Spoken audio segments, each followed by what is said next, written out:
What's up? I decided to do a live tonight because it was a long work day today. So I was gonna come. My plans at work to come down here and make a video, but I decided, hey, it's been a little while since I did a live. I've been trying to do them on Tuesdays and Thursdays, but I've been missing those Thursdays. I've been missing those Tuesdays. I'm definitely pretty good at catching those Thursday lives though, but we just been working hard out there. Four students at a time, getting two of them ready to test tomorrow, doing eco shred runs, doing those tire loads, a bunch of stuff. Been pretty busy, really busy, really. What's going on, Mike B? So there's been a lot of stuff going on, and everyone's been talking about those new changes coming into effect. So, I don't think too much has changed for the student sides. I think that is more of a change in, the amount of training that you're going to have. I think that there's going to be more computer-based trainings, more classroom setting training, stuff like that. So that's going to change. I really don't see too much changing besides now instructors have to have 2 years to train you instead of the 1 year. Or, I think we were down to 6 months. After 6 months, you could become a trainer. I think we were down to that. So we're pushing the PSD out to 2 years. You have to have 2 years to do PSD. You have to train to be able to train a student to get their CDL. What are the changes that happened? So far, I haven't seen nothing changing. I know that for the instructor course, they have stopped bringing in people doing PSD only that have less than 2 years. They've already stopped them from coming in. So now they're able to just take the class for the TNT part. So that has changed. As for the classroom stuff, it has not changed yet. Right now, the hot thing right now is COVID. Um, COVID, a lot of people are getting put under quarantine because of COVID. Students, instructors. That COVID's going big time again. Okay, Puzzle Troy Allen. Let's see. Hey, what's going on, Mohammed? Mohammed, he trifected the other day. He was excited. He was outside smoking. I had to come outside and see him before he even did his paperwork. After his test, I guess he told his examiner, I need a cigarette. I'm going to smoke me a cigarette before we do my paperwork. So he was outside, he was smoking a cigarette, and I got an opportunity to say, hey, congratulations, man. That's great. And we talked a lot. Every time we ran into each other, me and Mohammed talked. A great guy, great guy. And I'm happy for him. And hopefully he's having a great time on TNT or about to leave on TNT. So Mike B says, I got my PSD trainer. We're out in Georgia. Been waiting for 6 hours to pick up a load. Yeah, that's that detention pay, man. Your trainer's getting that detention pay. He's probably not happy either because he'd rather be running. But it happens. Get some rest because as soon as that load's ready, you're going to have to hit the road with it probably. I think PSD training needs more miles on the road before. Yeah, and I do a lot of miles with my guys and I do a lot of drive time with my guys. So, each PSD trainer has their own way of doing things. I tried to take my guys on the tire runs, which I did today. Man, we got out there. I was like, this is going to be an easy tire run. We're going to drive 160 miles, get there, pick up the trailer, try to get out of there within 30 minutes, 150 miles back, and then I'm going to do some pad work with my other guys. I said, we should be all done with everything in 3 hours. Man, I get down there in the freaking bar. So on the landing gear, you have a handle, and there's a bar that goes between the two legs. And it's so when you run that handle, it'll crank up the other side at the same time. So guess what? The bar was so rusted that it split in half. So I was about to get road assist out there, and then I was all like, you know what? Let me go in the shop, see if these guys have tools because we can turn that. So I got them to come out there with their tools, man, some big pipe wrenches. And they got that pipe wrench on there, and they just worked it around. And it took forever, hour 45 minutes there. Lost an hour 45 minutes of my day there. Got back to the terminal, and because of the landing gear, I had to bring it inside, which I got stuck in a line there to get through outbound. Lovely outbound. Everybody loves, or inbound. Lovely inbound. It's super fast. Once y'all get here, you will see how fast it is. So I had a truck inside, and I had two trucks in front of me, and all four lanes were packed. So it took a while to get through there. And then once I got through there, got to the trailer shop, and I backed it in there. They put some jack stands under it and got that trailer off of me. And I said, I'm leaving it. I said, hey, if y'all need me to come pick it up tomorrow, take it over there, I'll do that. But today I'm not touching it again. I'm leaving. Like, I told my fleet manager, I said, hey, man, I'm going to do my 90 paperwork that I'm done with that load. And when the trailer shop finishes with that trailer, I'll either take it over there, or they got a guy over there that can come pick it up. Either way, I'll get it done if they need me to. But I said I gotta go work with my guys right now. Troy Allen says, I already have my Class A CDL, Class A license. Are there any prescription medications that would prevent someone from working at Prime? Any prescription medication that is on the federal cannot drive a truck list. I can't remember the exact name of it, but there's a list out there that has all the approved and non-approved medications on it for commercial CDL driver license. Get on that website. As long as it clears on there, then you will be fine to come to Prime, because Prime is honoring what they say is safe and what they say is not safe because of medications. Well, I've had guys on some anxiety medications. I had guys on different kinds of medication, blood pressure, diabetes. I've had a lot of guys on different medications, and they still came here, and I was like, wow, I didn't know you could be on that. And they say, hey, it's cleared. It's federally cleared, so I can be on it. I was like, oh, okay. So like, it's all about that list they have. I don't even know the website to get to that list either. I would probably try to Google it, medications that you can be on while driving a CDL truck or something like that. Maybe we can find it that way, but they have a big list of medical information on that. Paper Jace, what's up, Twizted? Hey, what's going on, man? You're getting close to getting out here. John says, I'll be at Prime on the 26th. Hey, what is today? Today's the 19th. So 7 more days, you'll be here. It's a great company. I love this company. I will always tell you to do your research and find the one that fits you. This company fits me, so this is why I'm here. I have a great time here. I feel like Prime takes care of me. I like the family aspect we have here. Like I'm happy here. Paper Chase is coming the same time. Muhammad says, you're one of the good trainers at Prime, Big D. Oh, thank you, Muhammad. Yeah, man, I try to get Muhammad on my truck. I really did. The day that me and his trainer, we tested out some guys, and his trainer ended up with him. And I told his trainer, I was like, I was trying to get that guy. And he was all like, man, I got good feelings about Muhammad. He's all like, I got great feelings about him, and I'm glad I got him. I said, you want to trade? I'll trade a good one for him. He started laughing. He goes, nah, I think we're gonna get along great. We're gonna have a great time. And I guess y'all did, because look at you now. You got that CDL, brother. Yeah, Troy Allen, definitely check it out. Definitely. Paper Chase says, I'm excited to join the Prime family. Yeah, it's awesome here. Like, it really is. Paper Chase, when you get here, you see me and Primetime Fits out there. You're gonna see Kiersey's back. I seen Kiersey today.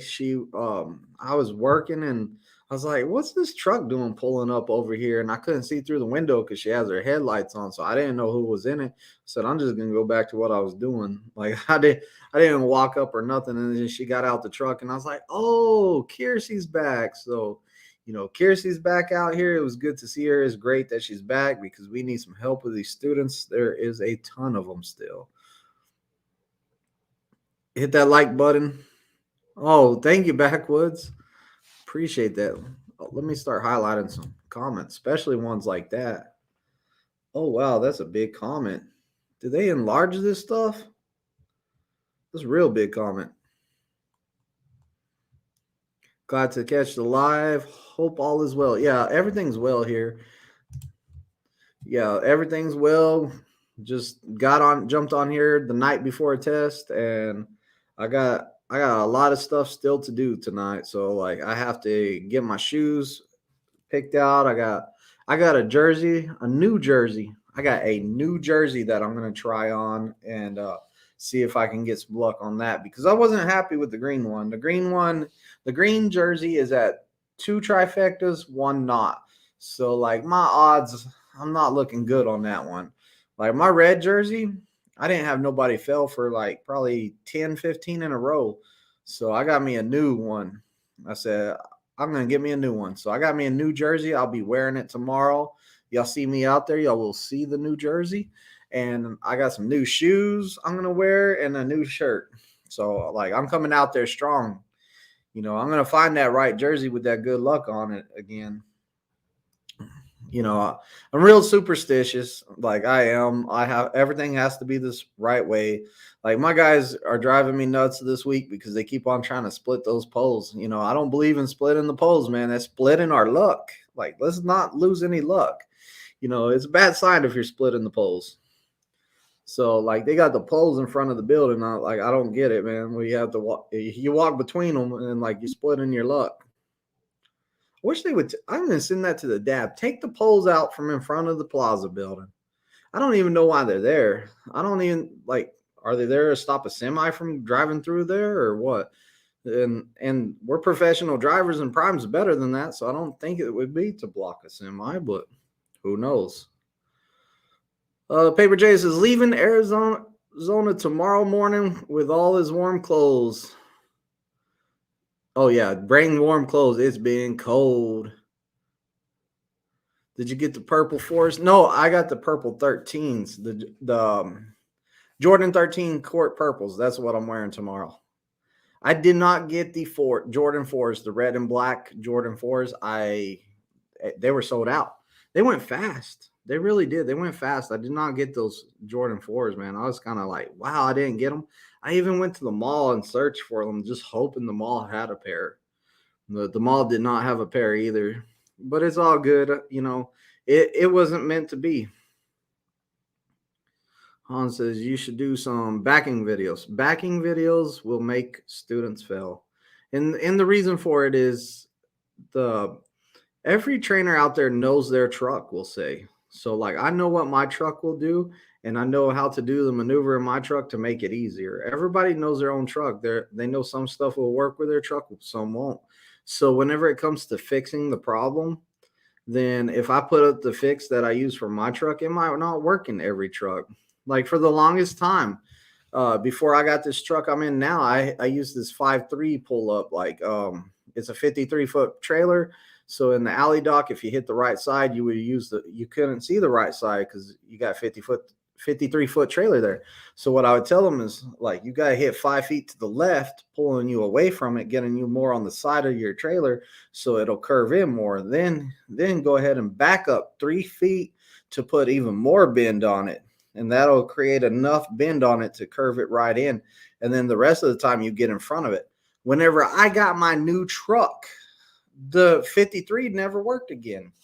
Never worked again. It wouldn't work with my new truck. It was a perfect fix for hitting the line on the right side on the alley dock. Like perfect. Unfortunately, it will not work in my new truck. It won't. So like, I don't want to put out backing videos. And another problem is Prime says no video recording out there on the pad. They have it on the sign on the gate even out there. So I really can't put out backing videos, unfortunately. And those guys that do put them out, I mean, Prime says that they're not supposed to do that. So, if they get caught with their backing videos up, that's on them. I'm following the law around there. I got it too good at Prime to mess up what I got. So why chance it by making a video to jeopardize what I have?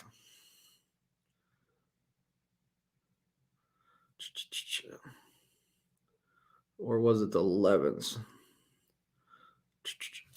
for all those non-drivers. Do you only do PS pad and PSD training, or do you also do TNT training? I do not do TNT training. I cannot sleep while the truck is moving. I don't sleep good. I don't enjoy TNT, and I'm a little bit of like whenever it comes to someone driving the truck, I'm a little bit of a control freak. So like I don't like people being able to do whatever they want to do while they're driving. Like I'm all like, are you looking at your phone? Like you better not be looking at your phone driving down the road, or you know, like why are you riding so close to that line? Like I'm very picky, very picky. Like TNT is not fun for me. Like I'm straight up though. When we go out on drives, me and my students, when we go on drives, like I'm straight up with them. I tell them everything they're doing wrong. Like I have to give them the same speech every time.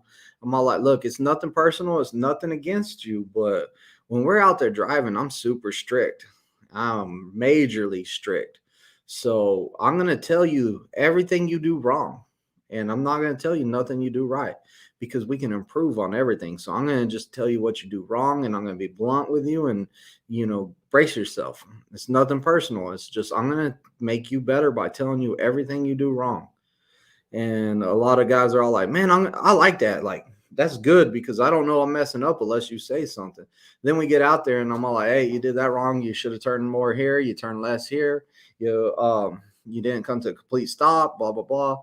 And they're all like, dude, will you ease up? I'm all like, nah, I'm putting out safe drivers. Like my name is on the line. Every time I put out a student, I feel like my name's on the line. Like I have to turn out a good student. I have to turn out a safe driver. And, you know, I have to put out the safest student I can and the most knowledge I can. Now, the better my student can listen, the more knowledge I can put into his head.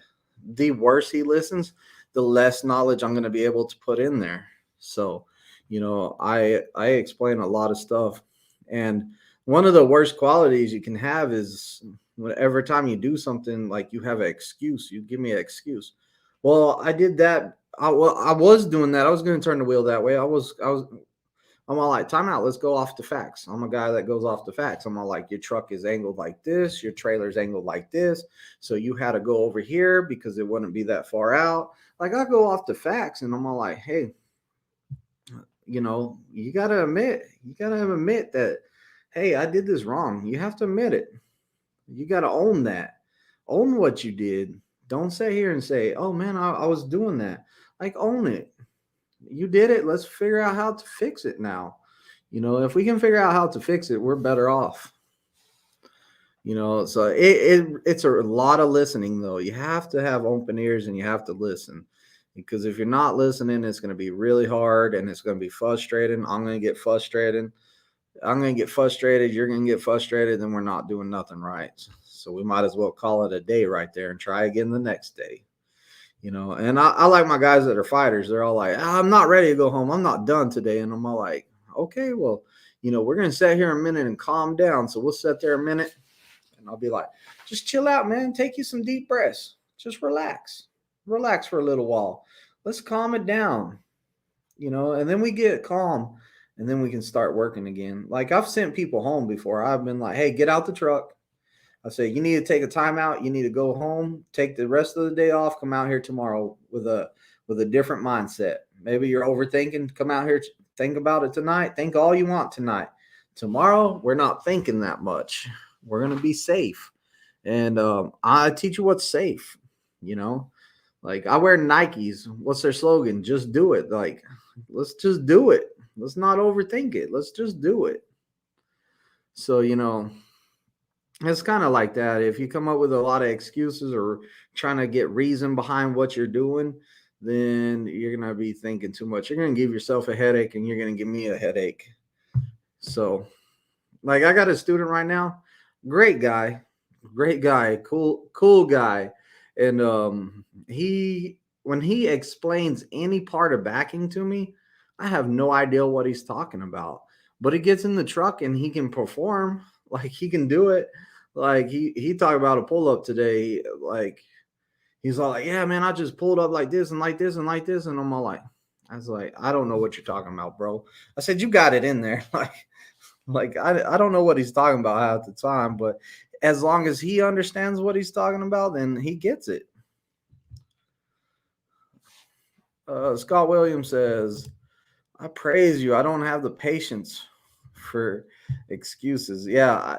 And I've heard a lot of excuses. So what I've started doing with the excuses is I come up with something to say back to every excuse. And I try to make it where you don't have excuses to use.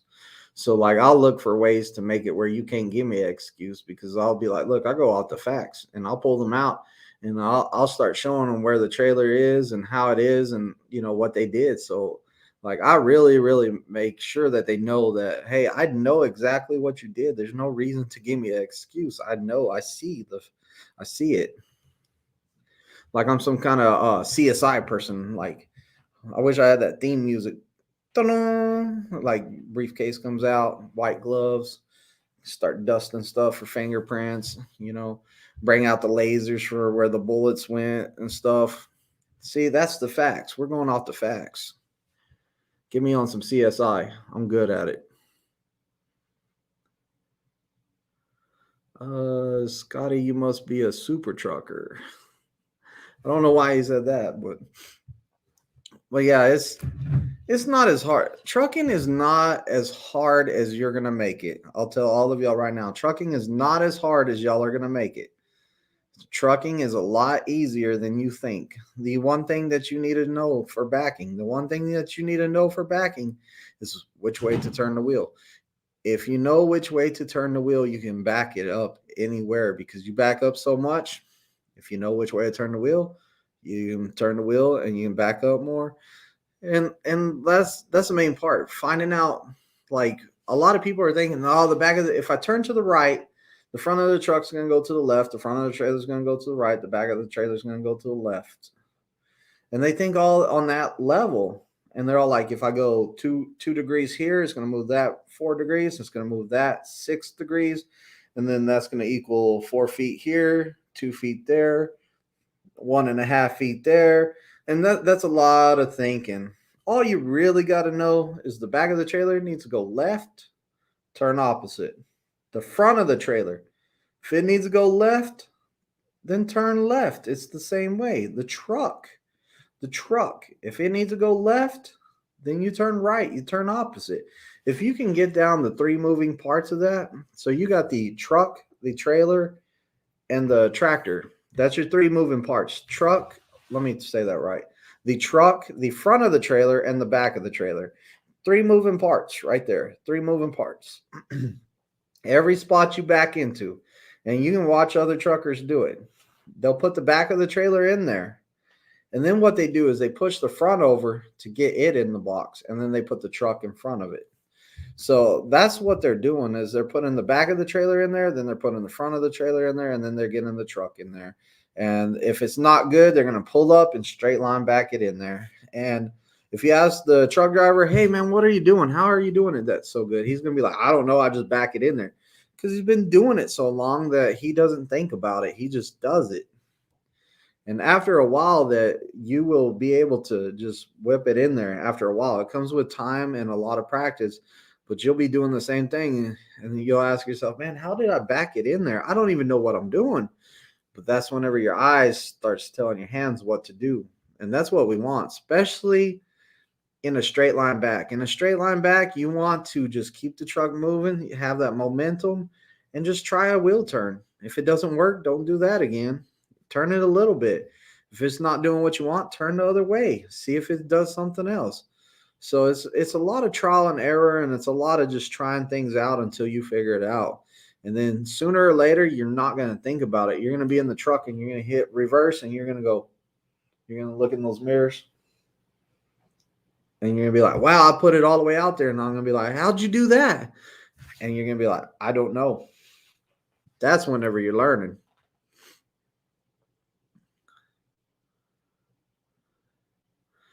You speaking Spanish with all those numbers. Yeah. I ask my students sometimes, hey, am I speaking Spanish? Because you're not hearing me. I'm new to trucking and I don't know a lot about the acronyms for trucking phase you guys use? Where can I learn that stuff? It's just coming with time and talking to a bunch of truckers. You'll start learning what they're talking about.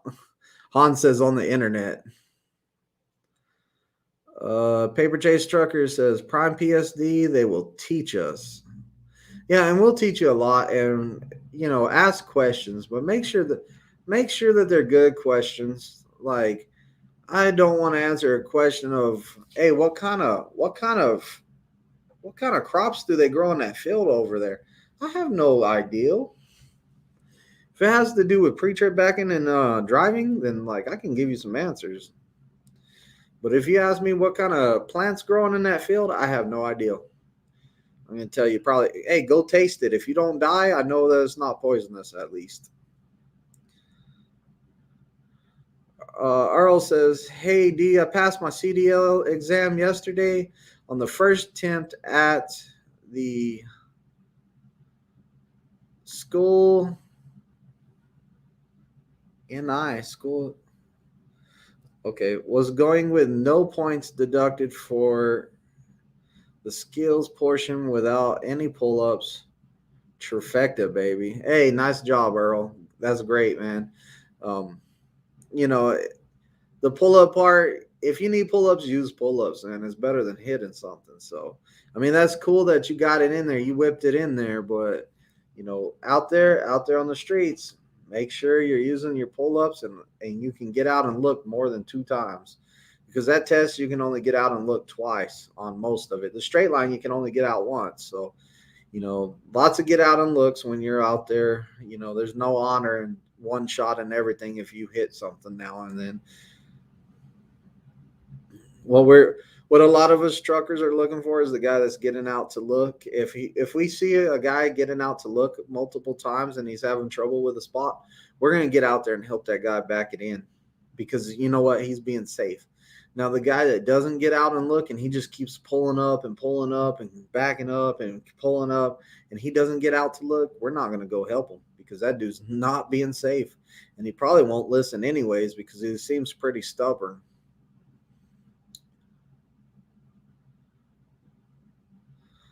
Scotty says he's started at Prime and has been debating about coming back.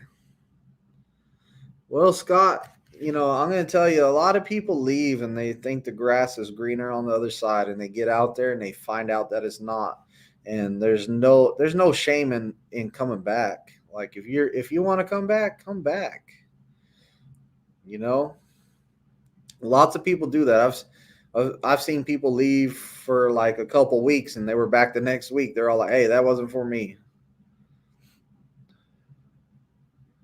I use my goal to maximize.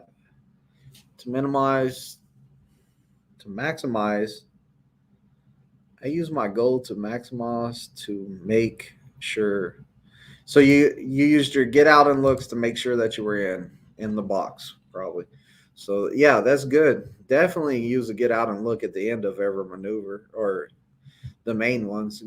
Use your get out and looks whenever your trainer says to. So, I save most of the get out and looks for the very end of the maneuver, because you only get 2 of them. So, like I wish you could get out. I wish you could take 1 point for another get out and look, because then I could get my guys out to look more. Hey, just get out and look, man. Let's talk about this. Or get out and look, get out and look, get out and look. They would have a better understanding. But, when we're practicing, I have them get out a lot. But whenever we get closer to test day, I'm all like, look, you can only get out twice. You get out third time, you fell. And, it should be another point for an extra get out and look. That's what I believe. Han says, I don't think I'll ever go back to long hauling. Yeah, it's a big chunk of your life you're losing. Scott says, I left to be local because my son's senior year at high school. Local drive is hard work, long hours. I do at least 12 hours a day only, plus I have the weekends off. Hey, as long as the pay's there, man, hard work, getting paid, that's good.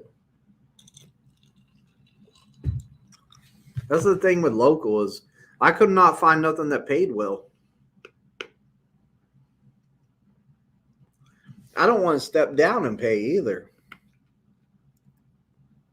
So when I completed my year, I did look.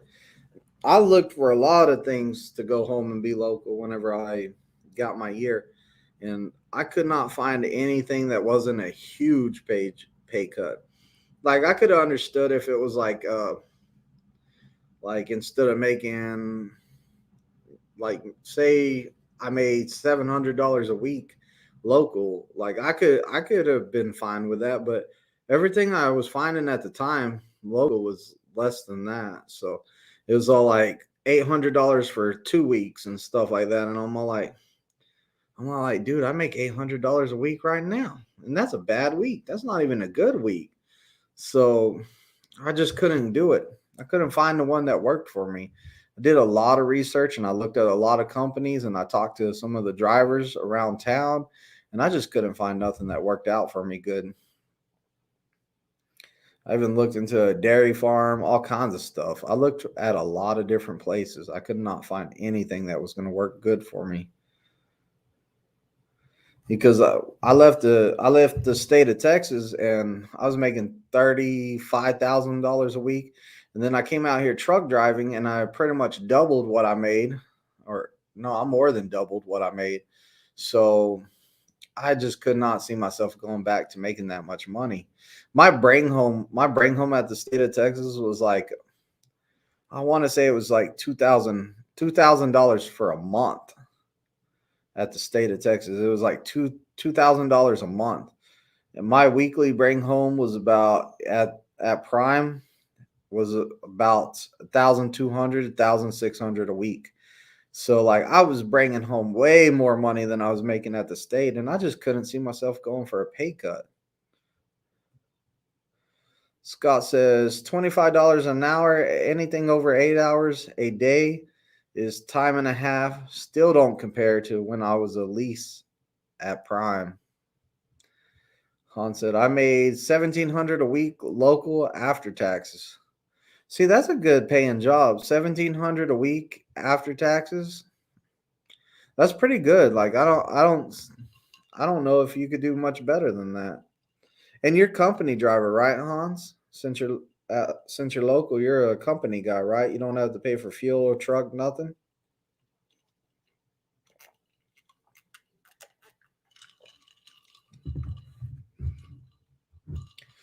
Martin says, in your opinion, what are the best stores or a couple states to maximize the best home time? Oh, it doesn't say stores. I got a big light in front of me, and then I got the computer screen right here, and sometimes I see it wrong. In your opinion, what's the best state or a couple of states to maximize your home time? If you want to be home more and you're a solo driver, I would have to say living in the Northeast, because I would go up there in a lightweight. I go up there in a lightweight and I get that extra 5 cents per mile, and I would just run up there. I just run around up there and I would be home probably every other week or something like that. So I would say probably the Northeast. I would say where I was at in Texas was not bad, because we would come down the 40. I lived in Lubbock, Texas, and we would come down to 40, and sometimes we would stop in the house for a 34-hour reset, or we would take a day off or something like that where we had extra time on the load. So I would say also like the top of Texas, Oklahoma, even Missouri. The 44 is a well-traveled road with us. Like we travel it a lot. 44, the 40, major highways.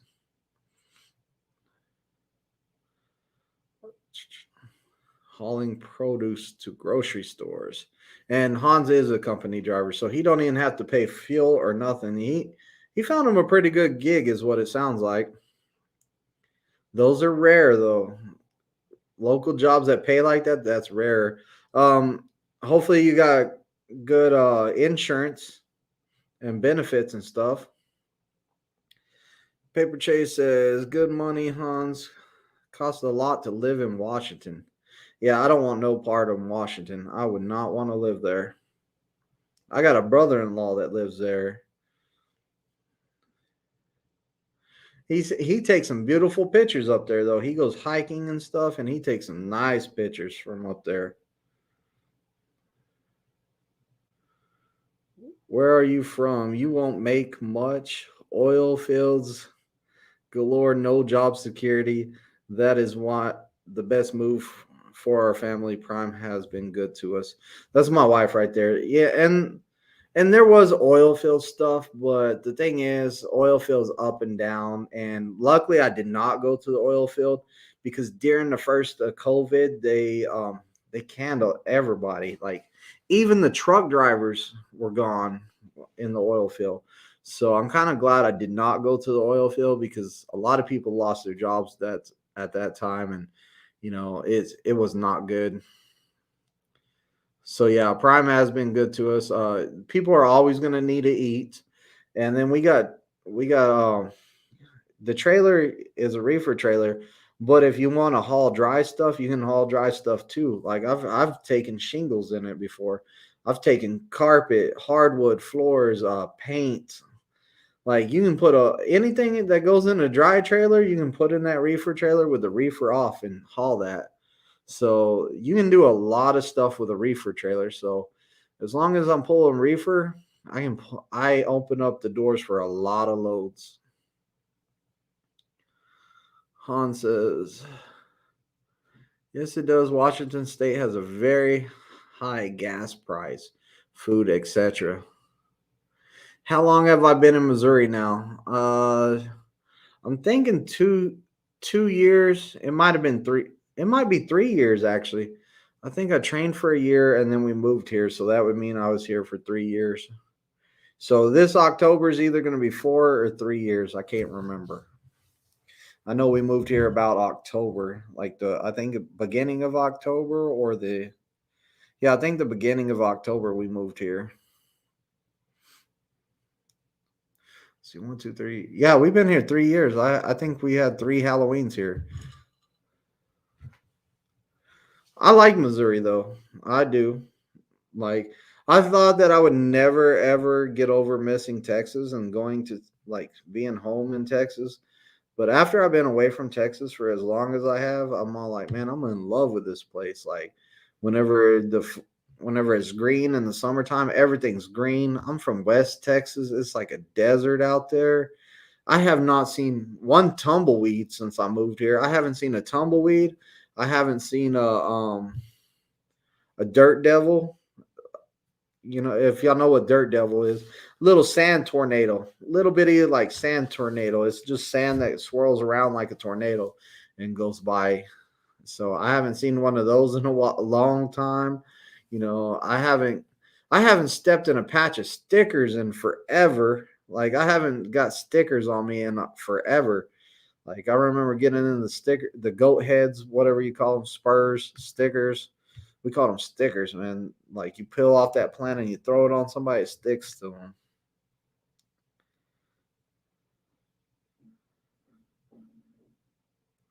Scott says, you spent a lot of time in Pittston training. You were there training when I came through. Do you miss training in Pittston? I do miss training in Pittston. Like I did like training in Pittston.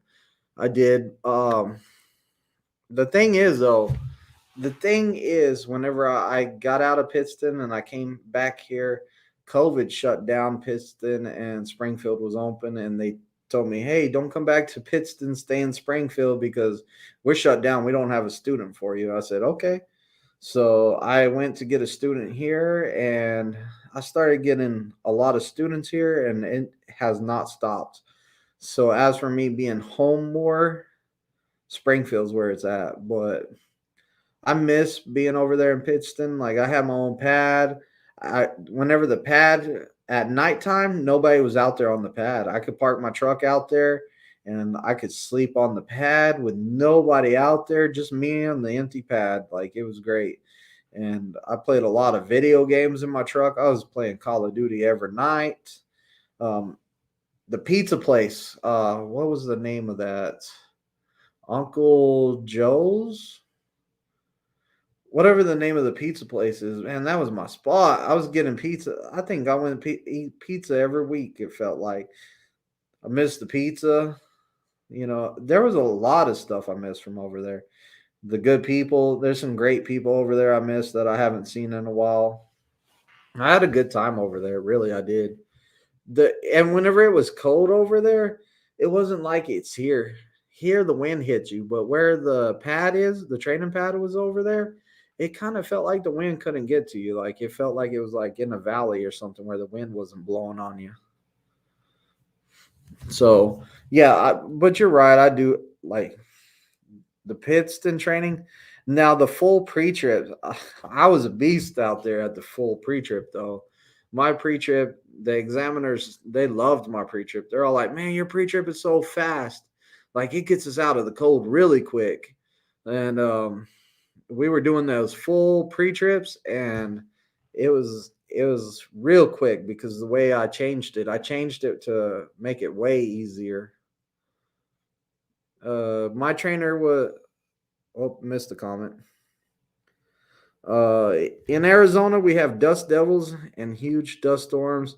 They are called haboos. Yeah, I haven't seen a haboo in a long time, man. We got those in Texas, black out the sky. It'd be like night outside.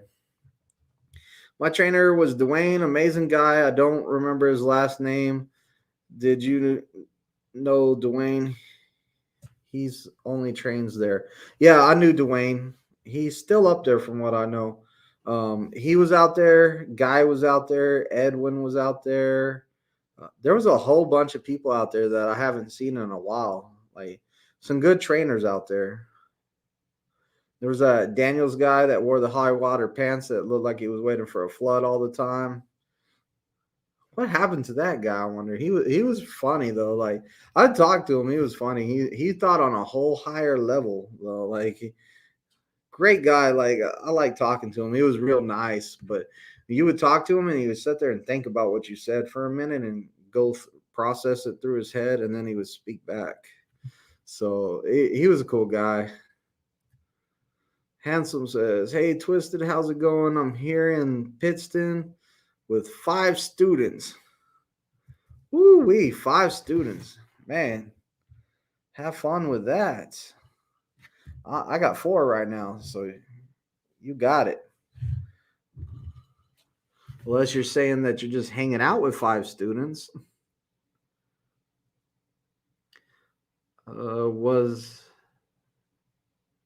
Was that the skinny young guy? Yes, he was tall. He wore glasses. His truck was green. I think his truck was green. But yeah, he was a pretty cool guy. He was definitely a thinker though. He was nerdy, I guess you would say. Is that the correct term, or geeky? See, I don't know anymore. Like used to, you didn't want to be nerdy or geeky, but nowadays you want to be nerdy or geeky. Those are the guys that run the world nowadays. So, like, I had somebody tell me the other day, he was on my truck the other day, like probably 4 or 5 months ago. He was all like, "Yeah, I'm a geek," and I said, I can't remember if he said nerd or geek, but he was all like, "I'm a geek," or something like that. And I was all like, "Isn't that a bad thing?" And he was all like, "No, no, geeks get all the girls now because we make a lot of money." I was like, "What?" I did not know that. So I barely know how to run a computer.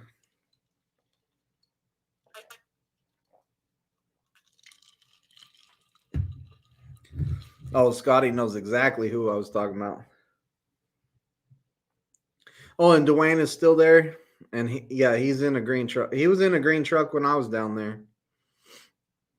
I think he got it right before I left. I can't remember. I think he had the old truck and then he got with his fleet manager, or he got with somebody, Richard or somebody he got with, and they gave him a new truck.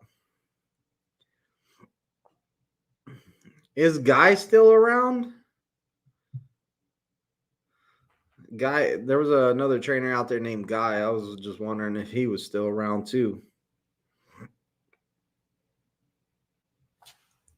There's a lot of good trainers out there, and like the training pad's brand new. There was pad 5, I think it was. I could not stand training on pad 5. It had a big hump in the middle of it, and like you would pull to one side of it, and you'd be like, "Man, I can't see nothing back there." Like it was horrible place to train. It was a horrible pad to train on. You couldn't see nothing.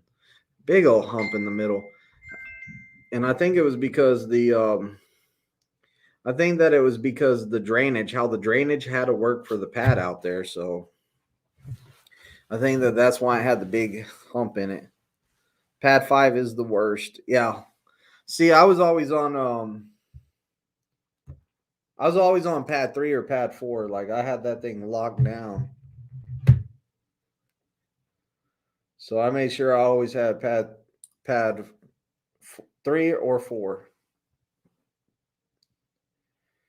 And I would be out there all day long.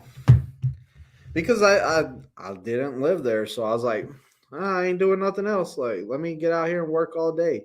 So we would work all day. I would also run trailers too. I remember that.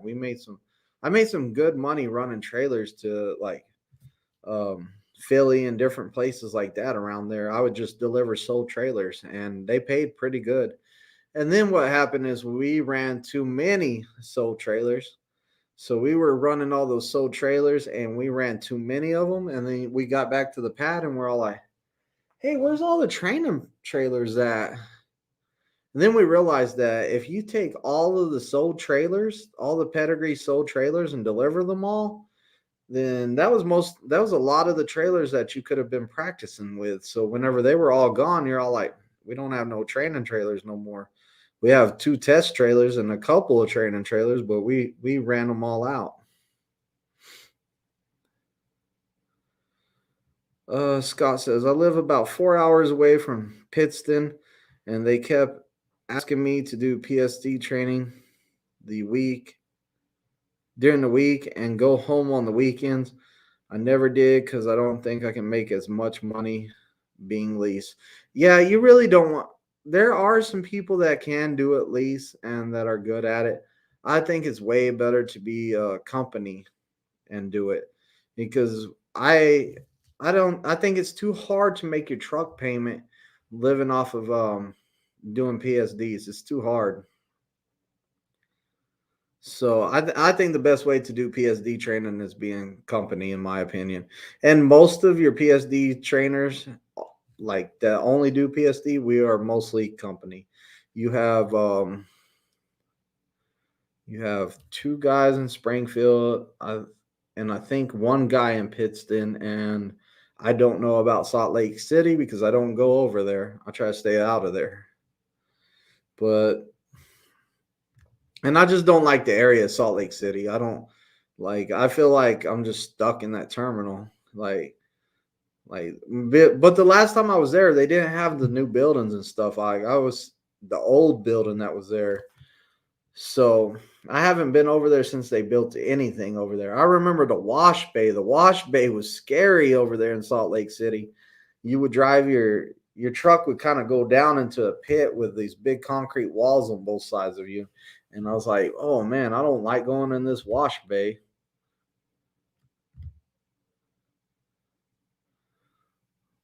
Oh, LOL, we are having some issues right now with trailers.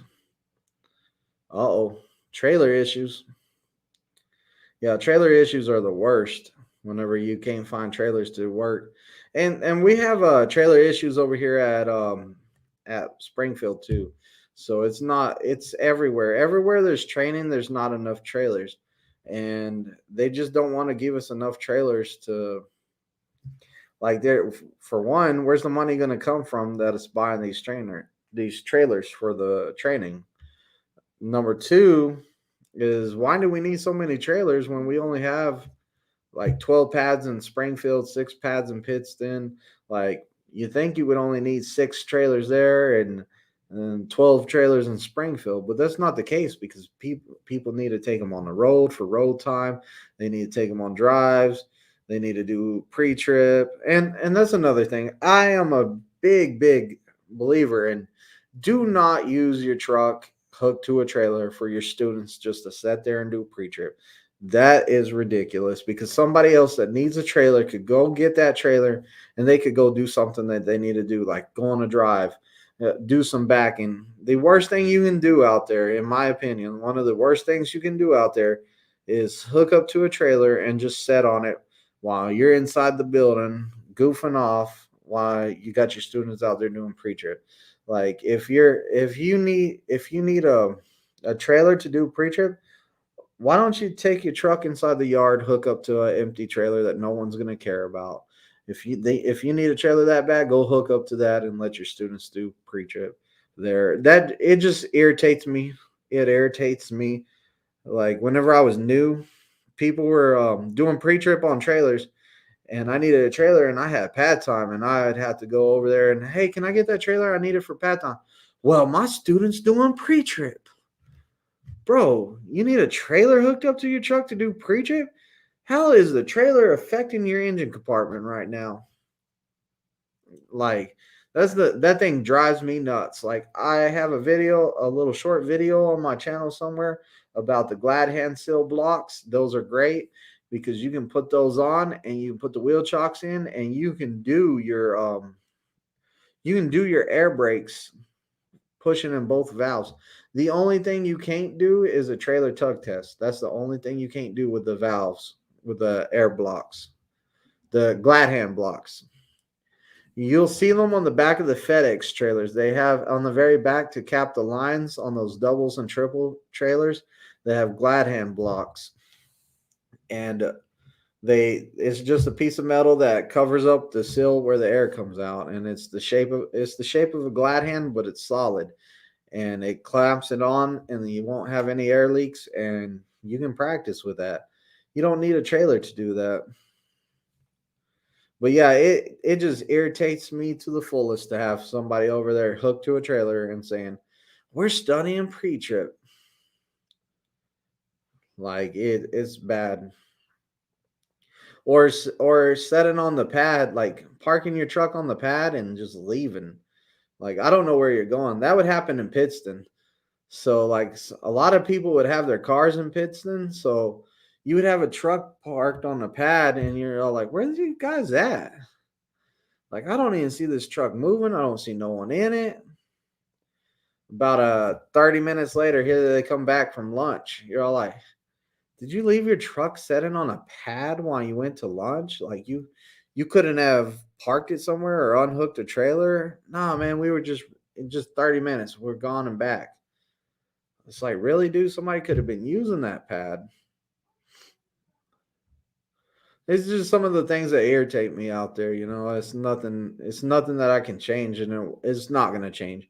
People are always going to hook up a trailer and sit there and do pre-trip for a whole day, or they're going to leave their truck hooked up to a trailer, or they're going to hook their truck up to a trailer and go to bed and sleep till the next day. I mean, there's always something happening out there like that, and it's never going to change.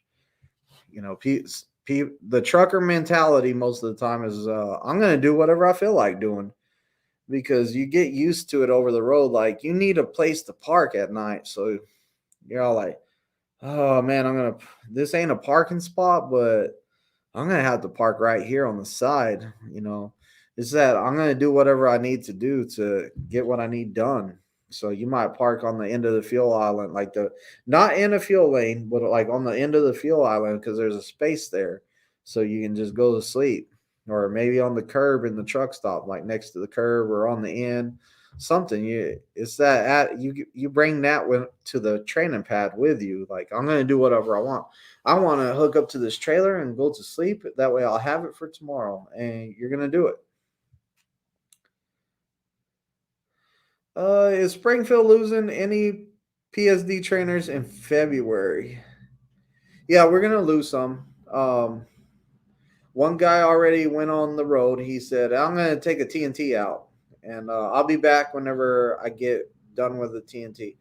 He only had a little bit to do. Another person has to go out for like 2 or 3 weeks, and then they can come back. So You know, we're gonna lose some trainers too. And I heard a rumor going around, but there's no truth to it. But I heard a rumor going around that they were gonna start having students wait at home for a PSD trainer, and I don't believe that, but there was a rumor going around.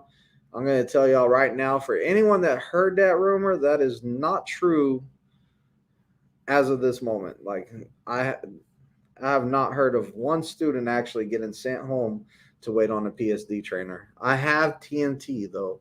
TNT guys have to wait sometimes.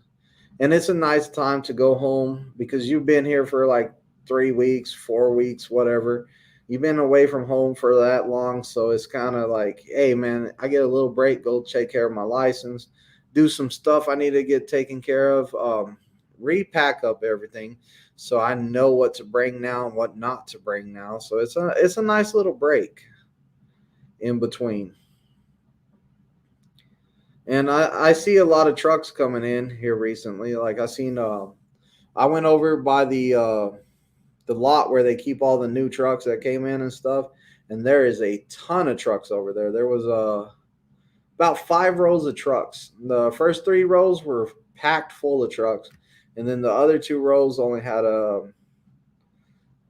like a couple of empty spots on them. So they're bringing in a lot of trucks right now. So I see a lot of people probably starting to upgrade. I've seen a couple more of my students come over here to Springfield to upgrade. So, you know, people are getting into their own trucks, and that's good. That's going to help out a lot.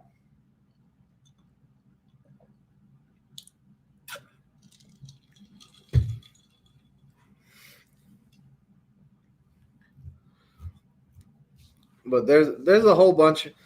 The thing that's the 2-year thing that's going to hurt us though is a lot of people come to Prime and they only want to do a year here because they want to go to another company and they want to work for, you know, somebody else, or the grass is greener on the other side. So everybody says that Prime is a great starter company. So that saying's going to have to change to get people to stay here. So I don't know what they're going to do to change that, but they're going to have to figure out something to change Prime is just a great starter company to, hey, man, Prime's a great company to make a career, in my opinion. I don't know what they would change to make that saying go away, but it needs a change so we can start keeping people more than a year. And training was one of the ways that we did that. So, like, soon as you could become a trainer, you started training and you saw the bigger money and it kept you here. That's one of the reasons that I'm still here, is because I started training. I started making more money and I said, hey, money's great. I'm not leaving. Like, this is good money and I like it. Like, I feel like it's something I could do for the rest of my life. Training. I like training people. So I think that did really well too, or made it a lot better. But hey, I'm almost at an hour. So I'm gonna jump off of here. I got some things I need to do before I go to bed. So I got about, I don't know, 50 minutes to get all my stuff taken care of. Thank you for everybody that showed up to the live. It was actually pretty interesting live, and I think I did a ton of talking. But I'm out for the day. I appreciate y'all stopping by. And hopefully tomorrow, it's tomorrow Thursday? Yeah, hopefully tomorrow we could get Primetime Fitz on here. And if he can't make it, maybe I'll find another special guest to come on the channel. We'll see. I got some ideas of some guys that I would like to get on my channel, and I need to start asking them. But again, thank y'all for stopping by today. It was fun. And until next time. Like, comment, and subscribe. Ring the bell. Get my latest lives. Get my newest videos. Also, in the description, there's a link to fill out an application and get my recruiter.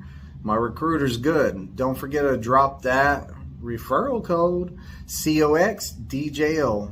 Also, my phone number is 417-894-8098.